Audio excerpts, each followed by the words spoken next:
garçon, il a un zizi et la fille, elle a une zézette. Alors, tout le monde est d'accord avec ça? Oui. On va aux ateliers? On y va. Allez, c'est parti.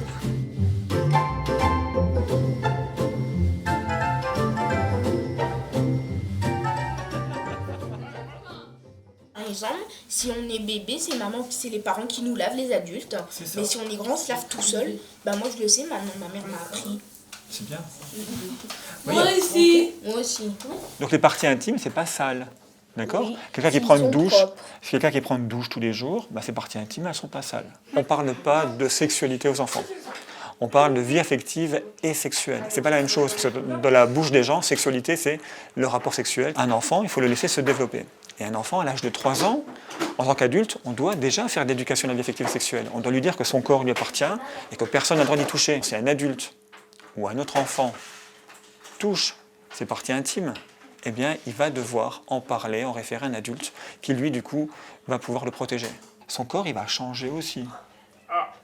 Alors, chez la fille, qu'est-ce qui va changer sur son corps? On leur parle du corps. Mon corps, comment il est fait? Mon corps, comment il fonctionne? Mon corps, est-ce que j'ai le droit de le montrer? Est-ce que je dois le cacher? Est-ce que je peux toucher le corps de l'autre? Les accompagner dans ce développement psycho-affectif et sexuel. La dernière fois, on s'était tous vus ensemble et là, aujourd'hui, on va faire un groupe filles et un groupe garçons.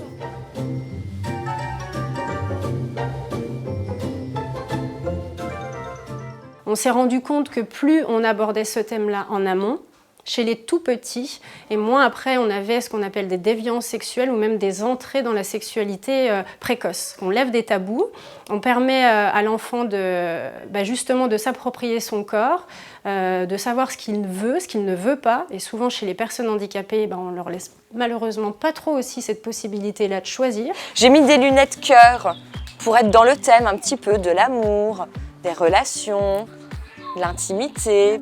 En érection, c'est quand le pénis, en fait, il va devenir dur. Les filles, est-ce qu'elles ont un pénis? Non. Une vulve.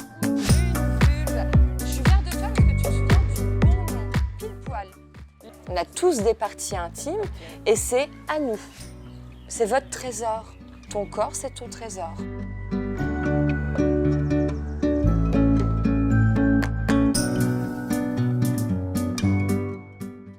Sera-t-elle capable de vivre en couple? Comment va-t-elle vivre une éventuelle sexualité? Et ce sont des sujets qui sont pas très faciles à aborder avec ces enfants, même s'ils n'ont pas de difficultés, et encore plus avec les enfants quand ils ont un certain handicap. Et c'est vrai aussi que les occasions de rencontre sont pas énormes pour les jeunes qui sont en situation de handicap, en tout cas pour ma fille. Un des points qui serait important, ça serait en effet que les jeunes aient des armes et des informations soient bien formées pour faire face aux relations qu'ils risquent d'avoir, parce que ce sont des personnes qui peuvent être un peu en difficulté sur les relations sociales aussi, pas toujours très bien comprendre quelles sont les intentions de la personne qui est en face.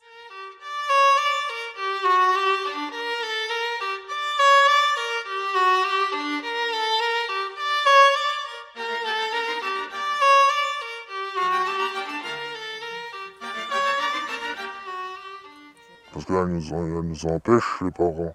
Quand on est avec notre maman, on n'arrive pas à voir notre fille. Il faut être tout seul pour discuter avec elle, passer du temps avec elle. Parce qu'après, ils seront jaloux, tout. Ils vont arrêter pas de m'appeler, tout. Pour que tu rentres, tout, arrête de voir des filles. Je pense que mes parents me voient comme un bébé. Bah oui, j'ai envie de faire ma vie. J'y arrive pas. J'ai envie de trouver l'amour, et puis voilà.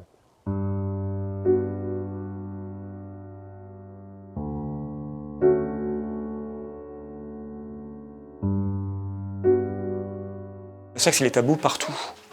Et encore plus dans le milieu du handicap. Parce que quand on leur parle, c'est justement des choses qui font peur. Attention, tu risques de tomber enceinte. Attention, tu risques d'avoir une infection sexuellement transmissible. Voilà, on sait parler que des choses négatives. L'enfant est considéré comme un ange. Donc il va grandir, c'est un ange. Et les anges, ils sont asexués. Donc du coup, on ne va pas le protéger, on ne va pas l'informer. Alors que le problème, c'est que ne pas en parler, c'est le rendre encore plus vulnérable aux autres et potentiellement le rendre auteur de violences sexuelles.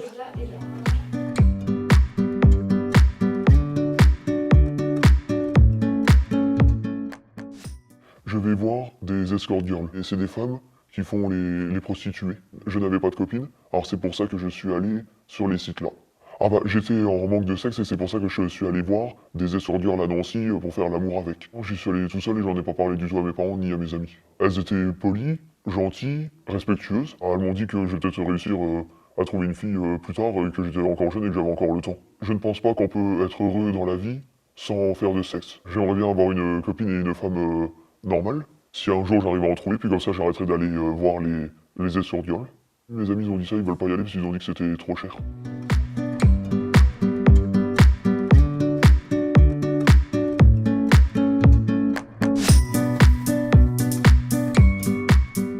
Il est temps de lever ce tabou et de permettre aux personnes en situation de handicap l'accès à une vie affective, intime et sexuelle. Là, aujourd'hui, il y a des accompagnateurs de personnes en situation de handicap sur le volet sexuel et sensuel qui ne sont pas forcément justement des prostituées, mais qui se considèrent comme des professionnels de l'accompagnement. Notre ambition est de contribuer à une prise de conscience et à une adaptation du droit. Nous allons travailler avec les professionnels, avec les associations, dont l'AEIM.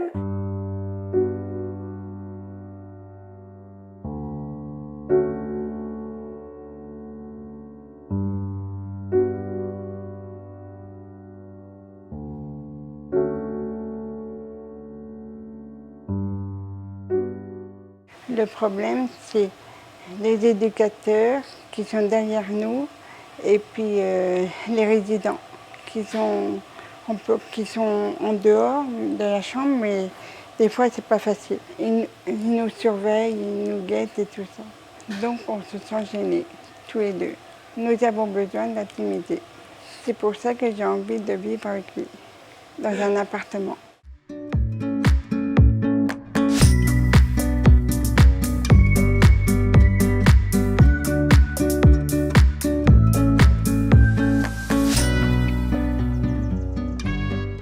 C'est les parents qui ont dû avoir, ils ont dit ah bah tiens mon fils il s'en va.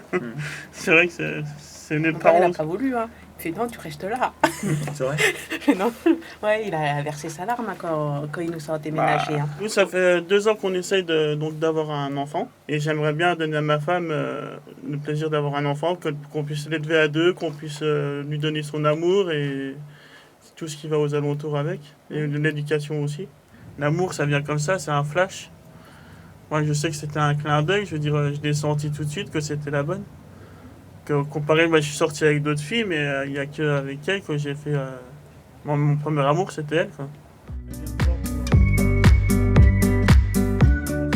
Depuis, elle est venue tous les 15 jours à la maison hein, pour la prendre, parce qu'elle était sur tutelle. Et puis après, hop, voilà, le jeu, ça a dit, d'accord, vous habitez ensemble. Et puis voilà, elle a quitté sa maman.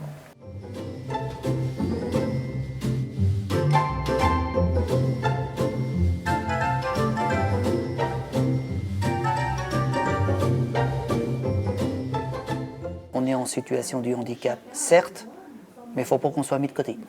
C'est pour ça qu'on essaye de se battre tous ensemble pour qu'on se fasse accepter. Nous, on a droit à la vie active, à une vie sexuelle déjà, à un désir vie sexuelle, à l'amour. Alors, plus on sera nombreux, plus on sera fort.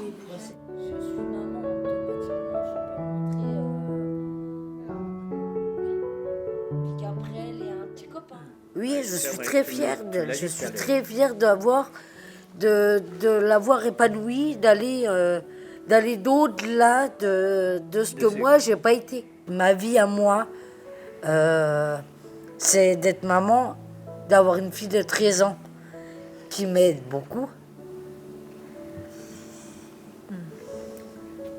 Mais qui est importante. Qui est importante. Hein, et qui amène de la fierté.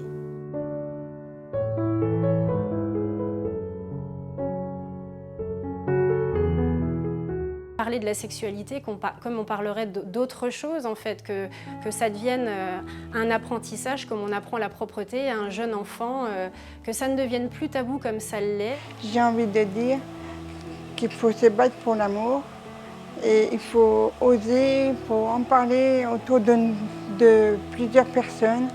Même si on n'ose pas, il faut vraiment y aller.